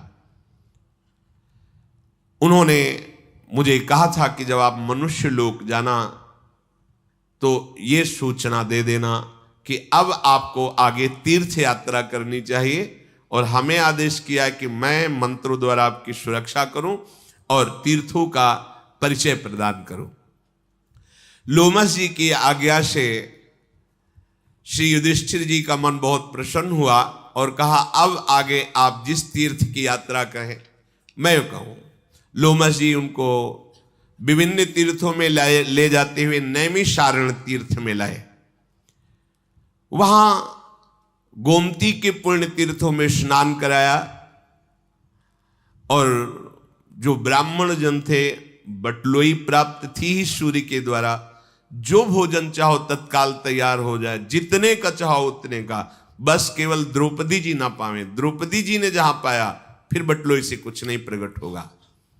पितरों को, ब्राह्मणों को, वहां के समस्त ऋषियों को खूब तृप्त किया उसी बटलोई से युधिष्ठिर जी ने। फिर कन्या तीर्थ, अश्व तीर्थ, गो तीर्थ, कालकोटि, प्रस्थगिरी के निवास करने वाले बहुत से ऋषियों के दर्शन, फिर वहां से परम पावन भूमि प्रयागराज आए। प्रयागराज में गंगा यमुना के संगम में स्नान किया। बहुत दिन तक वहीं संगम में रह करके तपस्या, उपासना और ब्रह्म ऋषियों का सेवा, पाप रहित महात्माओं का त्रिवेणी तट पर खूब स्वागत किया महाराज युधिष्ठिर ने। तत्पश्चात पांडवों के साथ ब्रह्मा जी की वेदी पर गए, जो तपस्वी जनों से सेवित है। उन वीरों ने उत्तम तपस्या करके कंदमूल, फल और बहुत सी सामग्रियों द्वारा ब्रह्म ऋषियों को तृप्त किया। अनुपम तेजस्वी प्रयाग से चल करके महाराज युधिष्ठिर राजर्षि गय के द्वारा यज्ञ करके शुद्ध किए हुए उत्तम पर्वत पर, जिसे गया तीर्थ कहते हैं, वहां भी गए। वहां गयसिर नामक पर्वत है और वेद की पंक्तियों से घिरी हुई रमणीय नदी है। महर्षियों से सेवित उस नदी में स्नान किया। फिर वहां भी जो शुक्र, दान, पुण्य आदि बटलोई है ही खूब। फिर ब्रह्म सरोवर पर गए, अगस्त मुनि के द्वारा सेवित ये ब्रह्म सरोवर। फिर वहां की महिमा बता करके लोमस जी ने उनको आगे के तीर्थों में पहुंचाया। तदनंतर रोग शोक से रहित हेमकूट पर्वत पर, फिर वहां से बड़ी अद्भुत अद्भुत दिव्यता का दर्शन करके नंदा नदी दिखाई कि इस नदी में स्नान करने से कोई रोग नहीं होता और भारी से भारी शोक संकट निवृत्त हो जाता है। कुंती नंदन, इस तीर्थ में जो गोता लगाता है उसके सारे पाप तत्काल नष्ट हो जाते हैं। तुम अपने भाइयों के साथ यहां स्नान करो। नंदा नदी में गोता लगाने के पश्चात कौशिकी तट पर गए, जहां महर्षि विश्वामित्र जी ने बड़ी उग्र तपस्या की थी। युधिष्ठिर ने अपने ब्राह्मणों के साथ, दलबल के साथ उस नदी में स्नान किया और उसी तट पर रुके। लोमस जी ने कहा, ये देवताओं के द्वारा सेवित पुण्य सलीला कौशिकी नदी है। यहां परम पावन विश्वामित्र जी का रमणीय आश्रम है। यहां कश्यप गोत्री महात्मा विभांडक का पुण्य नामक आश्रम है और इन्हीं के तपस्वी एवं जितेंद्री पुत्र महात्मा ऋष्यशृंग यहां विराजमान रहते थे। उनका ये तपस्या का ऐसा प्रभाव था कि इंद्र नाराज हो गए थे तो वर्षा नहीं कर रहे थे, पर उनके तपस्या के प्रभाव से वर्षा हुई और सब देश सुखी हुए। महाराज युधिष्ठिर ने पूछा, कश्यप नंदन विभांडक ऋषि के पुत्र ऋष्यशृंग, हमने सुना है मृगी के पेट से प्रकट हुए थे, तो क्या विभांडक ऋषि ने धर्म विरुद्ध पशु का संयोग किया? तभी तो पुत्र होगा। पशु से संयोग करना तो शास्त्र निषिद्ध है और बहुत बड़ा अपराध है। पशु से समागम मनुष्य शरीर, ये तो बहुत बड़ा पाप है। ऐसा विरुद्ध योनि संसर्ग एक महान तपस्वी कैसे कर सकता है? और एक मृगी इतने बड़े ऋषि के गर्भ को कैसे धारण कर सकती है? अगर ये अशुद्ध कार्य था तो देवराज इंद्र ऐसे कैसे प्रसन्न होकर वर्षा कर सकते हैं? मेरी समझ में नहीं आ रहा। नियम व्रत का पालन करने वाली राजकुमारी शांता ने फिर मृग से प्रकट हुए इन ऋषि को पति रूप में कैसे वर्ण किया? ये वही ऋषि हैं जिनको चक्रवर्ती सम्राट दशरथ जी के यहां वशिष्ठ जी ने बुलाया था और भगवान श्री राम, लक्ष्मण, भरत, शत्रुघ्न का प्रादुर्भाव पुत्रेष्टि यज्ञ से हुआ। इन्हीं को श्रृंगी ऋषि कहते हैं, पर यहां ऋष्य श्रृंग नाम से उनको संबोधन किया गया। लोमस जी ने कहा, ब्रह्मर्षि विभांडक बड़े महान तपस्वी और अमोघ वीर थे, अर्थात अभी तक कभी वीर उनका पतन ही नहीं हुआ था। उनके प्रतापी पुत्र ऋष्यशृंग का जन्म कैसे हुआ है मैं बताता हूं। विभांडक मुनि परम पूजनी, महान तेजस्वी, कश्यप गोत्री, कोई भी देवता उनके सामने टिक नहीं सकता, ऐसी प्रचंड तपस्या। वो एक कुंड में खड़े होकर के जल में मंत्र का अनुष्ठान कर रहे थे। दीर्घ काल तक महान कष्ट सहते हुए मंत्राकार वृत्ति। तस्य रेता प्रचस्कंद दृष्ट्वा अप्सर उर्वशीम। देखो अभी चरित्र सुना, एक तपस्या का और एक श्री कृष्ण मित्र का। श्री कृष्ण अब तपस्या। तस्य रेता प्रचस्कंद दृष्ट्वा अप्सरस मुर्वशीम अपसूप स्पृशतो राजन मृगी तच्चा पिबत तदा। वो जहां जलकुंड में खड़े होकर के मंत्र जाप कर रहे थे, वहीं उर्वशी अप्सरा आ गई और स्नान कर रही थी। शास्त्र निषेध करता है, एक बार दृष्टि चली जाए, जैसे आप परिक्रमा लगा रहे हैं, यमुना में कोई माई बहन स्नान कर रही तो दृष्टि संभाली, अगर एक बार चली जाए तो दोबारा नहीं जानी चाहिए। अगर दोबारा उस रूप में देखते हैं तो फिर आपका अंतःकरण मलिन हो जाएगा। अब इतने बड़े महान तपस्वी विभांडक जी कितने एकांत में मंत्र के चिंतन में लगे हैं। अब स्नान से जल का शब्द होता है, तो अचानक दृष्टि गई तो उर्वशी जी स्नान कर रही थी। उर्वशी जी के रूप को देखकर जो अमोघ वीर थे, आज संभल नहीं पाए। उर्वशी ने कुछ कहा नहीं, यहां तो अर्जुन के समीप गई थी। श्री कृष्ण बल और तपस्या बल में अंतर है।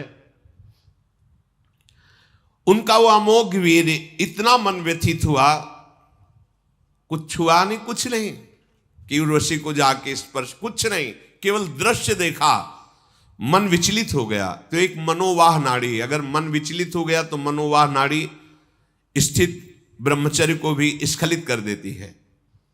वीर स्खलित हो गया और वीर उसी कुंड के जल में,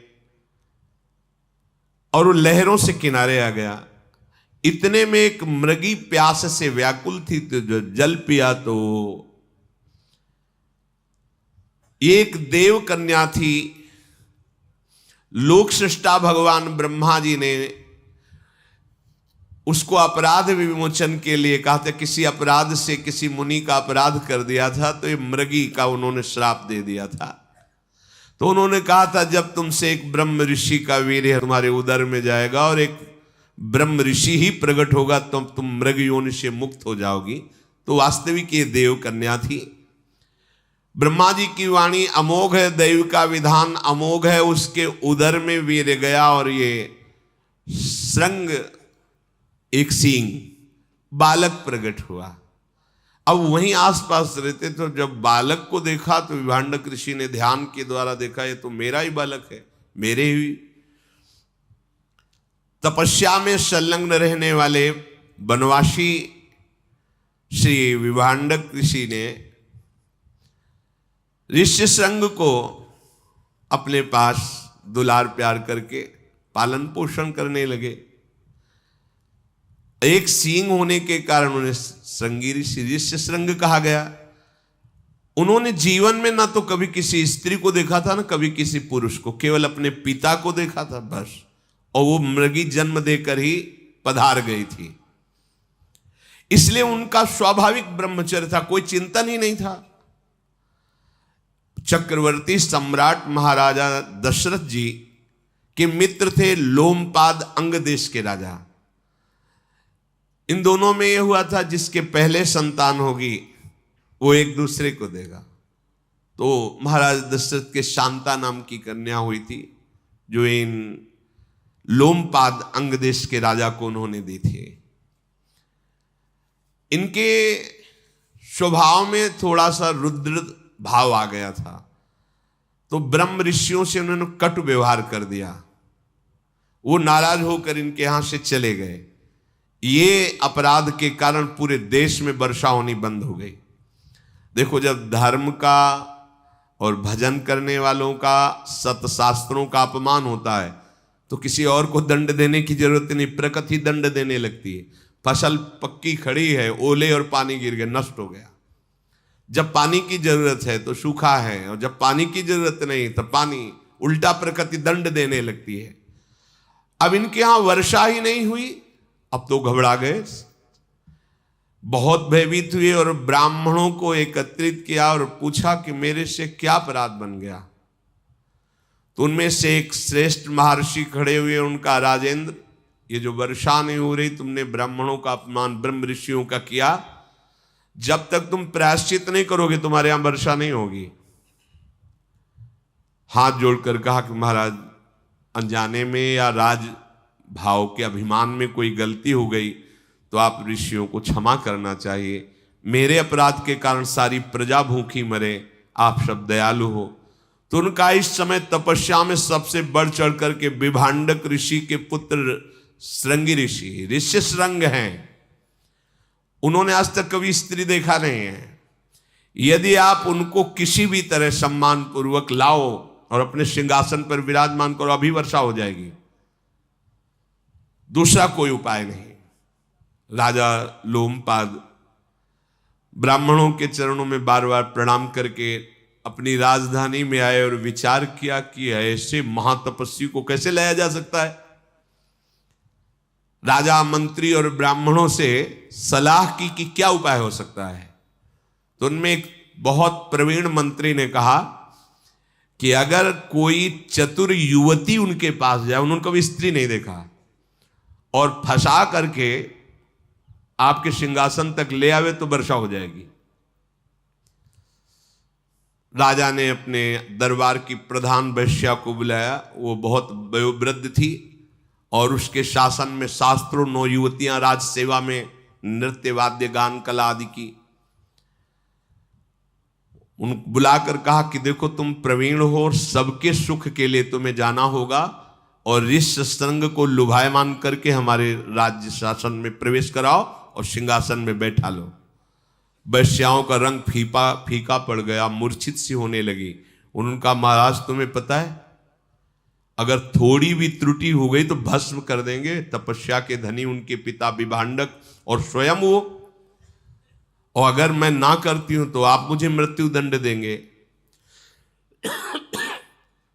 इसलिए मैं, कार्य तो असंभव है पर आपके लिए प्राणों की बाजी लगाकर प्रयास करूंगी। मैं जो भी आदेश करूं उसका तत्काल पालन किया जाए। राजा ने कहा ऐसा ही होगा।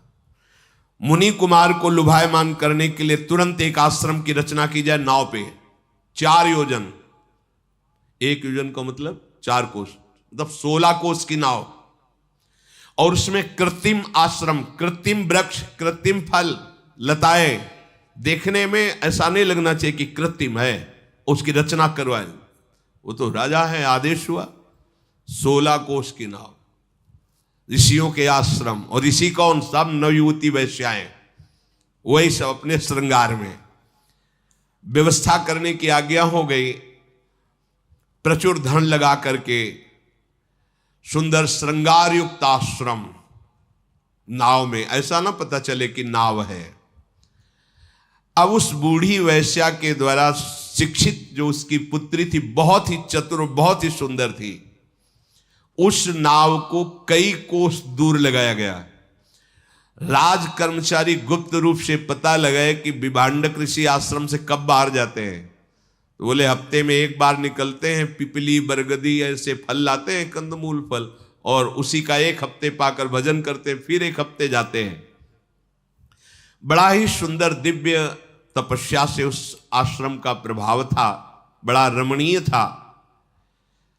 विभांडक ऋषि फल लेने के लिए गए हैं, ऐसा जे ही गुप्तचरों से मिला, उसने अपनी पुत्री को, वो कांप गई कि मैं ऋषि के पास जा रही हूं, पुनः वापस आ पाऊं कि ना पाऊं, क्योंकि रुद्र दृष्टि हो जाएगी तो भस्म हो जाएंगे। जाओ, तुम राजा के लिए प्राण देना, ये हम प्रजा हैं, हमारा धर्म है, इसलिए तुम जाओ, बहुत सावधान रहना। ऋषि कुमार बिल्कुल भोले भाले हैं, आज तक किसी मनुष्य को नहीं देखा, स्त्री की बात क्या है। डरते हुए आश्रम में पहुंची और देखा कि ऊर्ध्व नेत्र किए हुए वो बैठे हुए, दिव्य तेजो में कांप गई, पर अपने राजा के कार्य को संपादन करने के लिए समीप गई। खड़े हो गए ऋषि संग, कोई ऋषि पधारो, देखा ही नहीं था स्त्री। खड़े होकर के नमन किया, अर्घ दिया, आसन दिया, बहुत पीछे हट गई और उनका हमारा नियम है, कुछ हम ऐसा अनुष्ठान कर रहे हैं, तुम्हारा अर्घ, तुम्हारा कोई भी पूजन हम स्वीकार नहीं करेंगे, केवल आप आलिंगन कर सकते हो। हाँ ठीक है, ना तुम्हारा दिया हुआ आसन, इतनी सामर्थ्य है कि वैश्या होकर एक ऋषि के द्वारा दिया हुआ अर्घ और आसन कुछ नहीं, वापस रखो, केवल आलिंगन कर सकते हो। तो जानते नहीं थे कि स्त्री आलिंगन। अब वो कहे कि ऋषि तुम्हारी त्वचा कितनी सुंदर, हमारी कैसी है? अब वो तो जंगल में रह रहे, गर्मी सर्दी से त्वचा मोट, और वो तो सुंदर नव युवती वैश्या, तो बोले ऋषि तुम्हारी त्वचा कितनी, तुम्हारी जटाएं कितनी कोमल, कोमल बाल और सुगंधित तेल से सींचे हुए, बार बार तुम किस देश के ऋषि हो? और वो तो कभी देखा ही नहीं ना, स्त्री कभी देखा ही नहीं। बड़ी उनको उत्सुकता हो रही कि किस देश के ऋषि हमारे यहां पधारे हैं, मुझे दर्शन से बड़ा सुख मिल रहा है। ब्राह्मण आप तो बहुत ही सुंदर लग रहे हो, बहुत बड़े तपस्वी हो गए तभी इतने सुंदर हो, तो मेरा ये अर्घ और फल फूल क्यों नहीं ले रहे? दिया हुआ कुशासन आप इससे सुखपूर्वक बैठिए, वह नहीं, आज आप हमारे आसन पर बैठेंगे, मखमली सुंदर आसन होगा। हमारा आसन तो चुभता है उसका, तुम्हारा आसन तो कितना सुंदर बैठा। वो भोले वाले जालते ही नहीं, ये तुम्हारे फल हम नहीं, हमने नियम ले रखा है कि जितने दिन अनुष्ठान चलेगा हम किसी ऋषि का कुछ नहीं लेंगे। हम कुछ फल लाए, बड़े सुंदर सुंदर अंगूर, मीठे मीठे सब। हाँ ऐसे तो कभी हमने फल खाए नहीं। बोले तुम्हारा दिया हुआ जल भी नहीं, हम जल दे रहे हैं, विशिष्ट प्रकार का बनाया हुआ आसो, ये साधारण नहीं, विशिष्ट जैसे अंगूर का भी तो आसो बनता है, महुआ का भी बनता है, ऐसे विशिष्ट फलों के रसों का आसो उन्मादकारी। और हे पिया उनका, मैंने तो जिंदगी में ऐसा नहीं पिया। वो बड़े आनंदित हो रहे। और हे ऋषि, ये भूमि डोलती नजर आ रही है, वो आसो पिए हुए, बार बार हृदय में आलिंगन। और दूर एक गुप्तचर खड़ा है कि विभांडक ऋषि कितनी दूर है, कितने समय वापिस होंगे। वो कहा आप मुझे प्रणाम मत कीजिएगा कभी, तभी मैं बार बार आऊंगी। उनका जैसा आप कहेंगे वैसा, मैं आपके लिए बंदनी नहीं हूं, आप मेरे बंदनी हैं। मैं आपके लिए दर्शनी नहीं हूं, आप मेरे दर्शनी, मैं आपका दर्शन कर ले आया हूं। बार बार उनके द्वारा आलिंगन को ऋष्य श्रृंग बड़ा सुखद अनुभव करने लगे। वो बार बार वो तो आई ये रिझाने के लिए, सुंदर माला, सुंदर सुखद वस्त्र, सुंदर इत्र उनके शरीर में लगाया। वो बहुत प्रसन्न है, खेल रहे हैं। सूचना, गुप्तचर दूर खड़ा है, उसने इशारा किया कि वो चल पड़े हैं, भागी वहां से तुरंत। अब हमारे अनुष्ठान का समय हो रहा है, किसी दिन हम अवसर लगा के फिर आएंगी।